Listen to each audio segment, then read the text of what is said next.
Welcome to the General's Gentlemen. Ladies and gentlemen, welcome to Company of Heroes 2. I'm optimistic this time because twice in a row we've had a cast which hasn't gone our way. We'll put it that way. But regardless, I will still reuse the same intro that I've used twice because I think it's kind of funny. Today we have a Super Turbo Extra Spicy Deluxe Limited Edition special time only cast between myself and Magpie842. Hello, greetings everybody, and yeah, thanks for the sweet intro, GG. Yeah, me and GG coming at you right now with a live. Did I say special twice? You probably did, but I think I am double special, so I think that is like absolutely representative. I don't think you're misleading the audience here at all. Yeah. And again, like from our first game, I note that you didn't use the words genius, visionary, or like, you know, epic caster or any of that, but I'll let it slide again. Well, okay, you're a prodigy at least. There we go. We're getting there. We're getting there. Thank you. Yeah, so we got an OKW player here as Jeremy, who's actually got little accents above his Jeremy, so like is Jeremy or something. I don't know if that's like French. And Findeed, who's spawning as the USF player up here in the north. And both of these players ought to know what they're on about since they're both in the top 100 and Findeed in the top 50. Is that right? Yeah. Yeah, that's right. Findeed is definitely the higher tier player here, but shouldn't be by a crazy margin. So I think we should be in for a good time.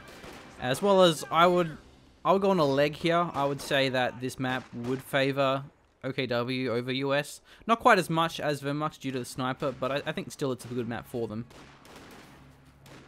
Yeah, I guess I agree. I don't know. Crossing in the Woods is still, like, even though it does generally slightly favor access, it's still one of the best maps for balance in the game, and it's kind of, you know, that's why it's persisted so long in the map pool, and it's one that players generally, even if they don't love it, everybody pretty much plays it. Like, I think you have to be quite strange to veto this one. Like, I mean, let's face it, seriously. Or an allied player. Well, because I guess, yeah. Snipers on this map are just ridiculous. And on the one hand, yeah, it can be good for US in the early mid game just because you have those very punishing cutoffs. So you can easily deny your opponent their resources, particularly their fuel. If you get a quick M20 out, for example, you lock down the cutoff and really deny them that income. But I feel like as the mid to late game draws out, you're going to have the MG34s, you're going to have the Panzer headquarters preventing the flanking. A forward battle group can be very powerful as well if you get that one down. So I think it kind of skews the whole US a good early game, OKW good late game more than what you normally see in the matchup. Yeah, interesting observations. Like, this is definitely one of those maps where like all of the OKW late game toys are like really good, just because of the open nature of the middle of the map. Basically, turns out big vehicles with big guns can pretty much shoot everything if you position them anywhere near this bridge. But anyway, got some engagements going on around the map.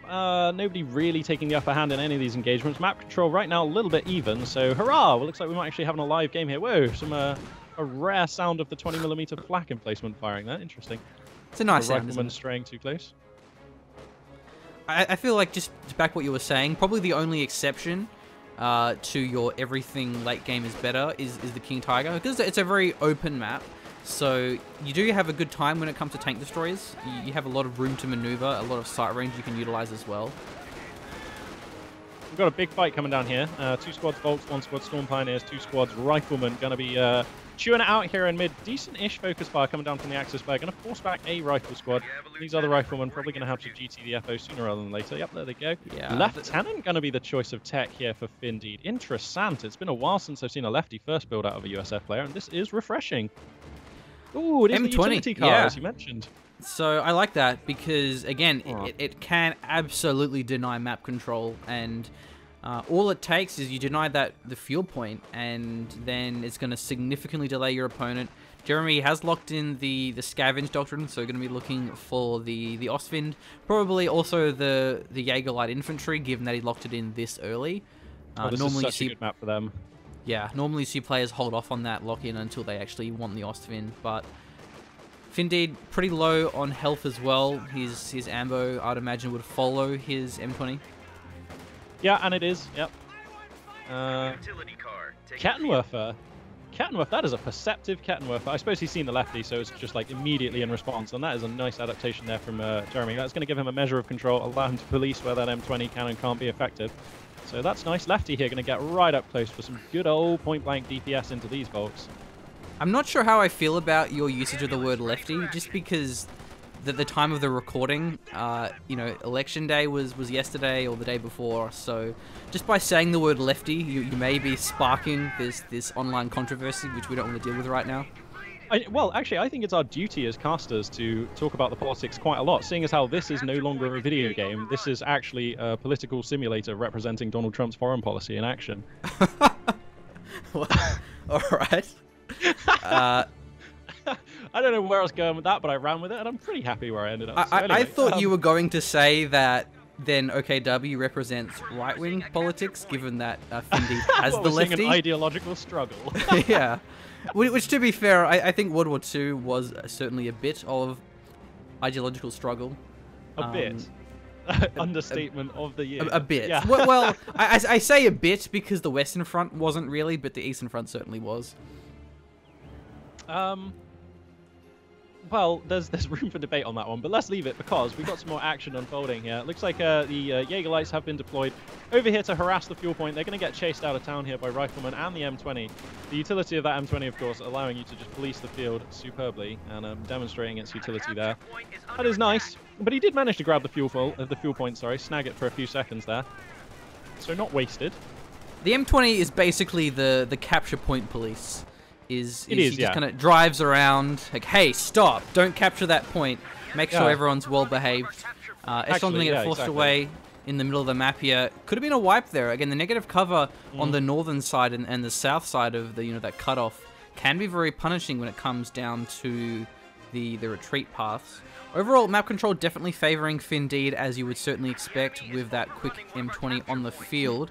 The battle group, it's in a really weird spot because it's so exposed. It's pretty far back, but it is very out in the open. So the AT guns can siege that one down very quickly. Yeah, however, Findeed doesn't have his tier 3, so maybe we won't see that happen. Yeah, that is a turbo weird positioning for the field hospital. Incendiary grenade going to come out here. Lefty sees it. It's going to get out of the way. So this fight goes on. But yeah, like whilst we're talking about the positioning on this thing, like it's far enough from your HQ that the medics aren't going to heal people who fall back. But it's also like not far enough forward that researching forward fallback point really makes that much of a difference. So this is suspect positioning, as you said. It's like if that was a mech reg, that actually makes a lot more sense. But it's not. So anyway, gonna have to see what he's got planned for this battle group at HQ. I'm not quite sure at the moment, which is weird because I normally can read like OKW players quite well. Yeah, so something that's really strange is we actually saw the Shrek upgrade on the Stern Pioneers, and that's actually quite risky because now he doesn't have access to the mine sweeper, and since he's versing the M20, we could certainly see those anti-tank mines be deployed. Yeah, absolutely. Yeah, good shout. I mean, like, yeah, he's clearly taken the Shrek in adaptation to the M20. Whoa, we've got another truck coming down from the OKW player. So Jeremy here looking to tackle a little faster than we used to do. That's quite nice. I suppose he's had decent fuel income. Actually, is this even that much faster than we used to? I don't know. Magpie, what are you on about? It's not. Well, it is because he doesn't have even the resources for the Panzer headquarters, let alone for a tank. He will by the time it gets in position, though. Like, look at his fuel income. In like less than 60 seconds, it'll be in position, ready to pop into. So he might be going for a bit of a land grab here.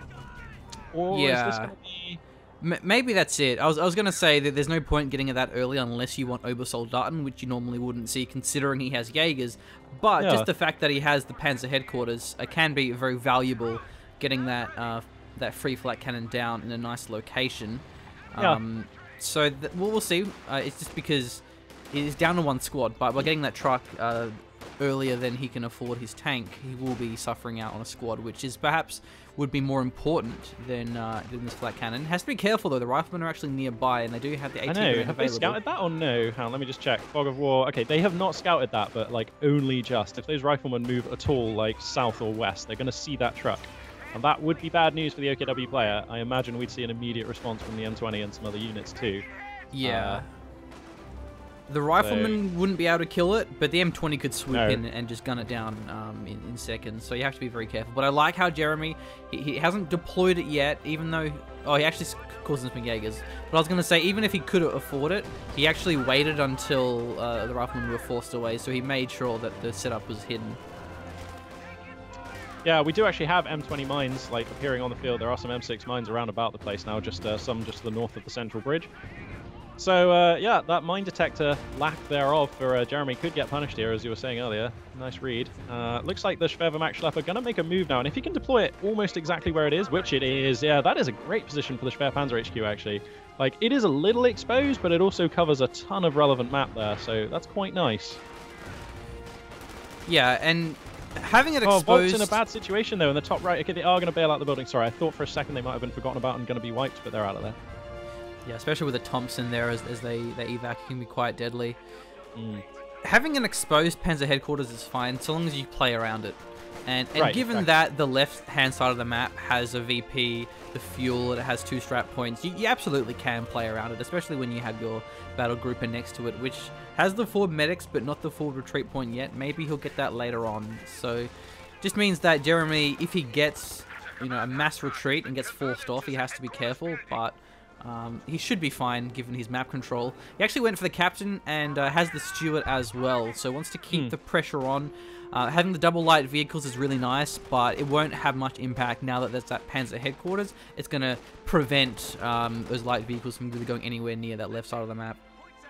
Yeah, that is like a consolation prize for Jeremy, but it is only a consolation prize. Like, I mean, he gets to have the West, he gets to have a fuel point and a VP, but he's going to find it really hard to get any work done elsewhere on the map, and obviously he can't win just by holding that area around his Schwerpanzer HQ. So I think Jeremy right now, the onus on him to get something done, and Findeed has positioned himself real nice, as you'd hope for the American player at this stage in the game. The Volk squad's going to be retreating. Them should be okay Oh, here, they're but that was clustered looking up, very though. close. Well, yeah, it's to go down, and an M20's here as well for the follow-up. Oh, Let's see that if they should actually be a dead survive Volk this squad. one. Oh, come No, he on. doesn't focus it. That is weird, yeah. I thought for sure. I mean, he was diving in deep there with the Stuart, and the M20 came in, so that definitely could have been a squad wipe. Like, Actually, he could have rolled more dice, but... Stuart may go down Good here. line. There's going to be the Shreks on the Sturm Pioneers. One shot is required, and they should be able to get this one here, despite the rifleman. M20 going for the crush. He actually gets the kill on the Stuart. The M20 wasn't Nice. there in time to shove around the Sturm Pioneers and prevent them from firing. Yeah. Turbo weak Storm Pioneers are going to have to fall back past the lefty, but he's actually not in range to get a squad wipe, I fear. They're going to have to go across this negative cover, though, and the M20's coming in. Pretty close. Oh, Raketin actually hits the ground. M20 going into the base. He has to be careful of the flak base defenses. They're pretty powerful, even with Yeah, they the are. the armored skirts. Oh, he gets tagged by the 20 mil here. There we go. He's going to get out of there. I don't know. That seemed like it was worth it for the opportunity for a squad wipe, which, okay, he didn't find. But yeah, well done there. Jeremy, sorry, Findeed there, like, judging exactly how much he could get away with that M20, which is nice. Looking at the VPs, 305 for Jeremy. So he's definitely been double capped for most of the game. Already down a little bit there. But considering the caliber of play that Findeed has pulled out, especially with this quick M20, I think that's fine. I think he can definitely recover from that. Hasn't lost any squads, hasn't had significant manpower bleed, and killing that Stuart is very impressive. It definitely makes that Stim It is only Pioneer Shrek abandoned, by upgrade the way. worth it. Is Oh, it? really? I Oh, think, wow. it's Yeah, only you're abandoned, right. yeah. It was abandoned. Okay. Yeah. In that case, this could be... In fact, does he know that? I think if he knew that, he would be over there with the Kettenwerfer, like, which is in the hood, but like just not moving that way. So yeah, that Stuart's going to be back in action sooner rather than later. Does Findeed know about this? I feel like he would have gotten in it by now. But anyway, Well, he needs to one thing I repair wanted it to ask first. you about was this Schwerpanzer HQ tech. By the way, that so far has been a really expensive paperweight. Like, yes, I know it's giving him some map control, but he hasn't actually taken a choice out of it, and it has taken up like a ton of his resources. I'm wondering, do you think it's been worth it? We'll probably go Ostwind anyway, so I don't Right. think this early, especially when you have the scavenge, and the Ostwind is just so good, especially on this map with negative cover. You could have had pretty much an extra squad of Jaegers out. You got to remember it's 300 manpower when you include the truck, and yeah, he must really value that flak cannon. But you know what else has a flak cannon? Well, the Ostwind, and so. I certainly got to say that it's not really worth it. Not yet. Maybe he'll go Panzer IV, because maybe he didn't want the Ostwind. Maybe he's worried about Findeed getting a quick Sherman and wants to have a better mobile anti-tank platform like the Panzer IV. But in that sense, it's kind of a waste of the Panzer Ostwind. IV, but it's going to be a lot later here. And also, I think Obersoldat, if he'd have gotten Obersoldat out much earlier, like when he put that Schwerpanzer HQ down, I would have really liked that, because I think this so far has been a battle where as long as we can protect the Oversoldaten from the Stuart and the M20, which I think would have been doable, like those Oversoldaten could certainly flourish. Like they would have been like hosing these US infantry. Yeah, so the Stuart's actually been recaptured and going to havoc on the Sturms, getting the revenge.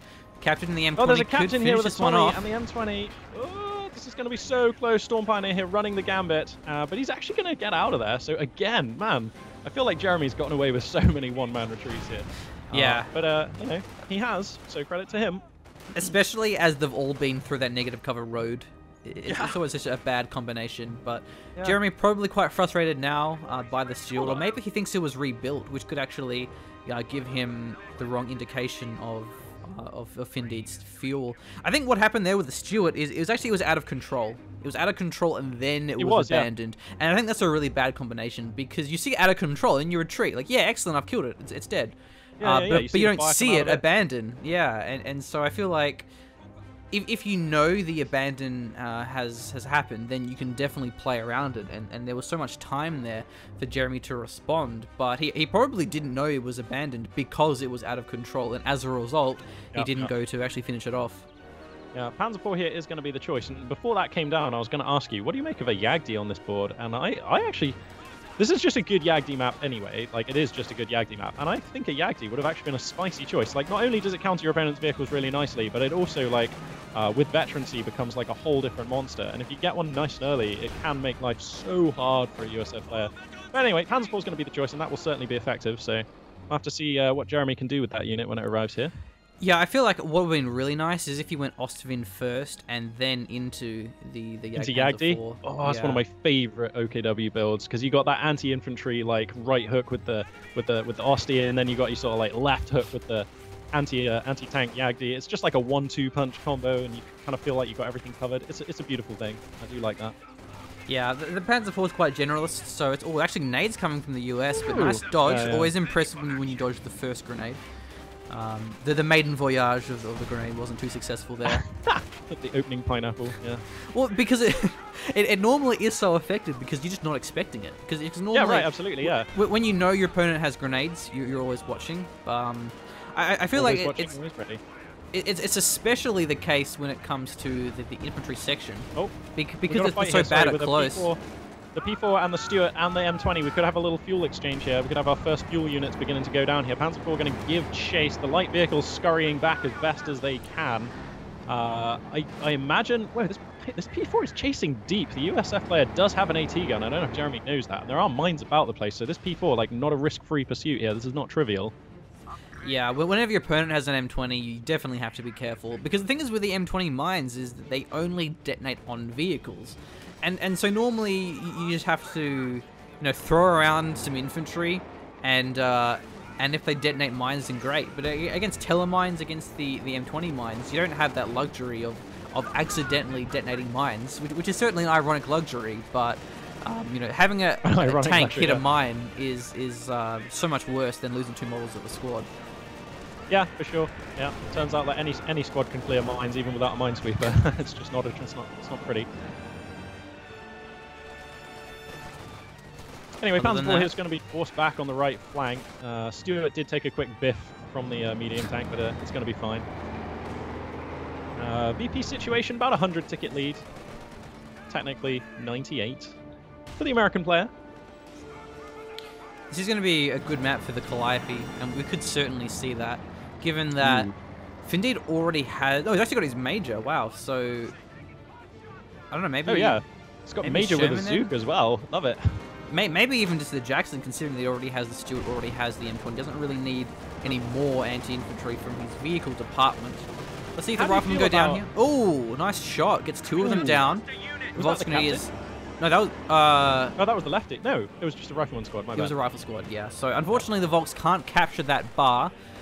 Let's see if anything else can. I mean, what else do we have? We have a Raketten that can't capture that. Maybe the Sturm Pioneers. The Jaegers can as well, but they're out of position. So, really... It's all or nothing on the Sturm Pioneers. However, as I say that, I realize that one of these Volks actually don't have the STG upgrade just yet. Yeah, and they're heading up there at the moment, so maybe... Yeah. Oh, no, they're not. Sorry, he's just teasing us, and it looks like the USF player is going to reclaim his hardware here. Sorry, my father has walked in. 2 Zooks. I didn't realize you could cram 2 Zooks into a major squad. Oh, that's gross. Yeah, the major has 2 slots, so you can get anything: 2 bars, 2 bazooks, whatever you want to call it. Even 2 double M1919s if you're feeling that that tasty.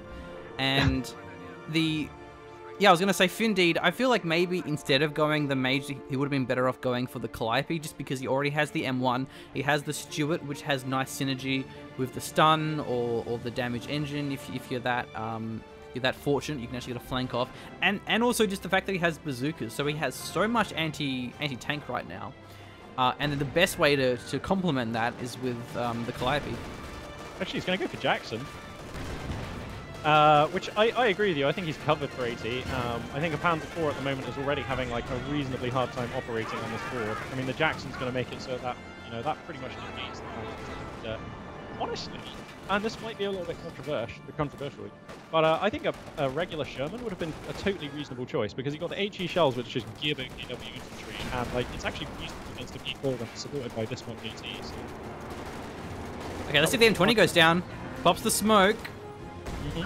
And the nades actually come through, so that's a damage engine on this Panzer IV. We have the M1 and no, that's the Stuart, but the Jackson's coming up soon as well.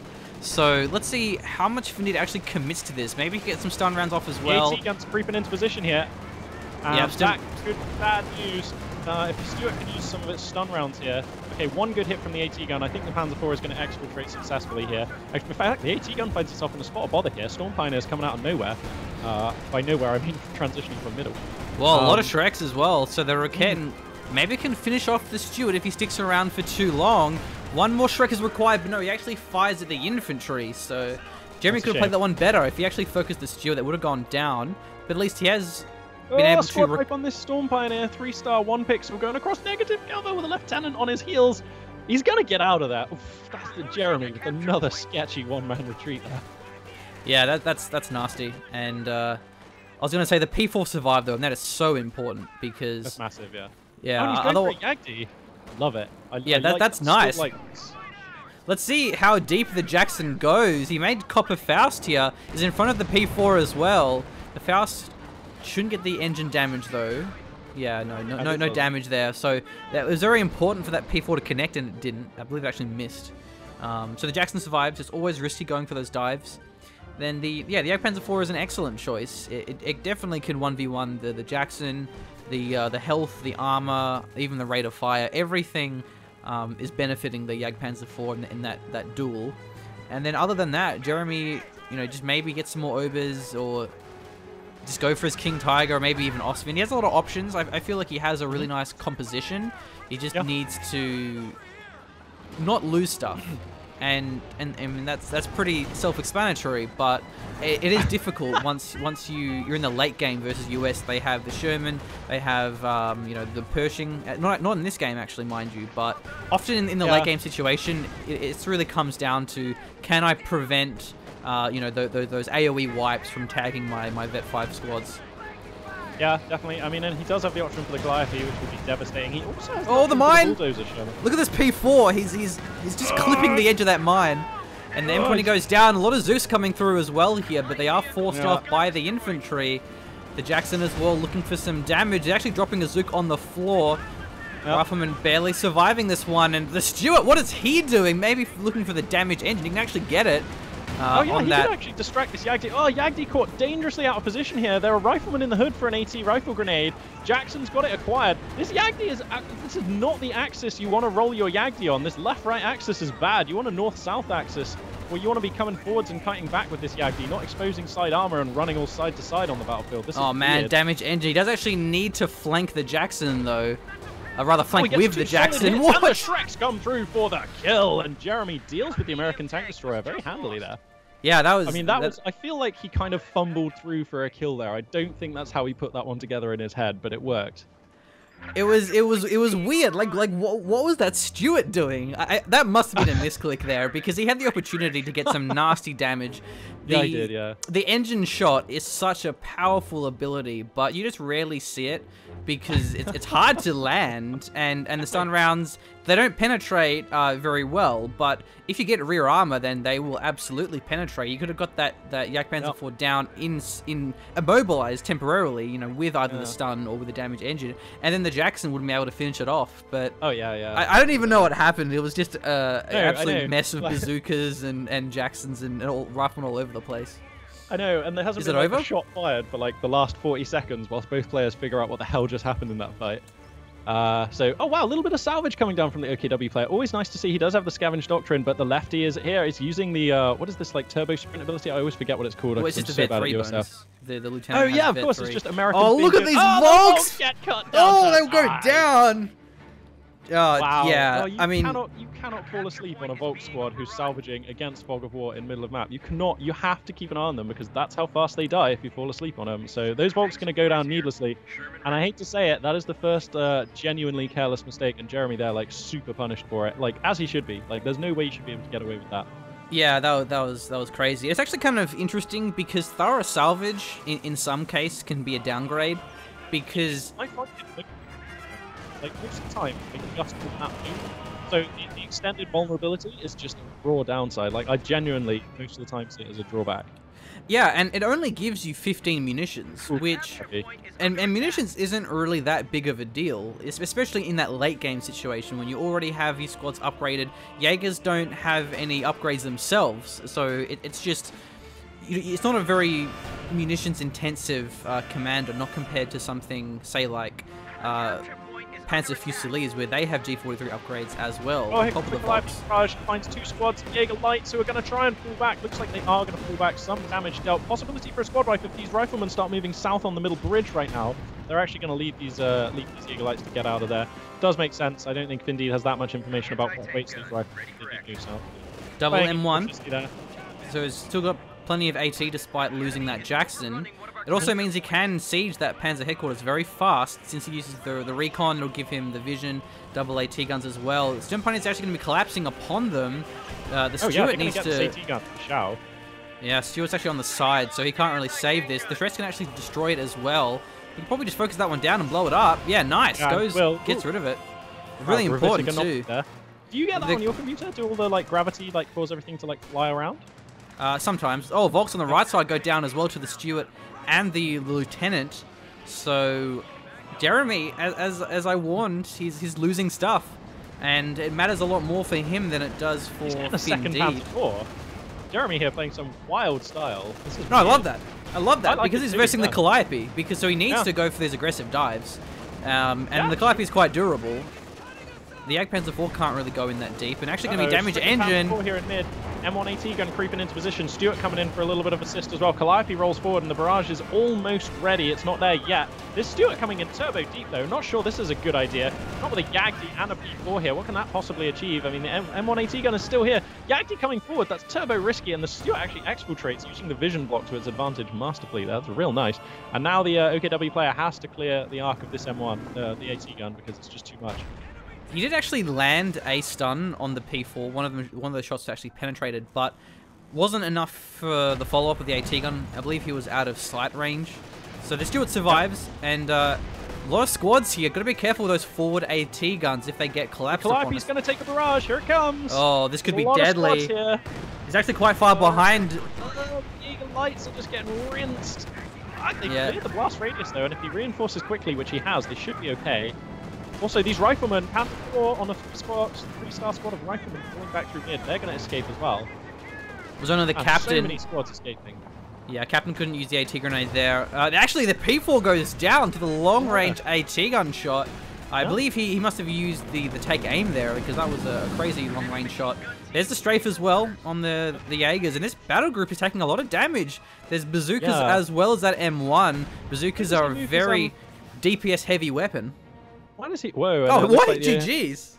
Yeah, Jeremy going to choose this moment to GG. I think he thinks he's out, but I mean, like these Jaeger Lights, like he was moving them south just then when they could have easily capped off that AT gun. But Yeah, Jeremy going to choose this moment to GG out of the game, which, I mean, he's definitely behind. He's definitely not in a great situation, but he's only at 243 under 349 for the score, and his army composition is not dire. Yeah, he's being besieged across the board. Yeah, he's unlikely to win, but I don't think that was as over as that. I think it was, and I don't know, actually, looking at the map and looking at things a bit more, it's looking pretty bad for him.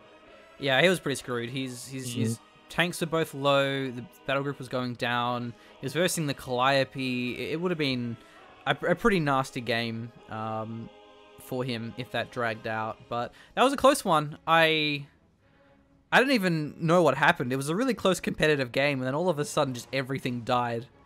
There were definitely a few squad wipes there that were avoidable. We saw Volks go down on the right side. Yeah. We saw and the Volks salvaging in mid. Oh, as the well. salvage! Oh, yeah, that was it as well. So maybe just a few silly mistakes, I suppose. I feel like Jeremy, he definitely could have had a much more competitive game if he held those squads alive. But other than that, Findeed played it well. He used the M1s aggressively. I love how he went for this battle group. And as I said at the start of the game, it was very exposed. If he had that one just slightly more to the northwest, behind that line of trees, then he wouldn't have been able to commit the AT guns to actually siege that without being taken out by all the infantry, especially when you have, sprinting, nading Jaegers. It's such a crazy combination, is the sprint comboed up with the infiltration tactics, the grenade assault. So yeah, that'll wrap us up for now. That was a nice game though. I'm glad we finally got a good one in the end. So thank you for watching. If this is your first time seeing Magpie, then definitely check out his channel. He posts Coh2 quite regularly amongst a few other RTS games. The link for his channel will be in the description. And other than that, take it away for a nice little sign-off. Yeah, thanks very much, GG. Always a pleasure, a privilege, and an honor to cast with you. Always good times, and a sweet game to boot. So yeah, thanks very much, everyone, for watching. That concludes this video, and hopefully we will catch you next time.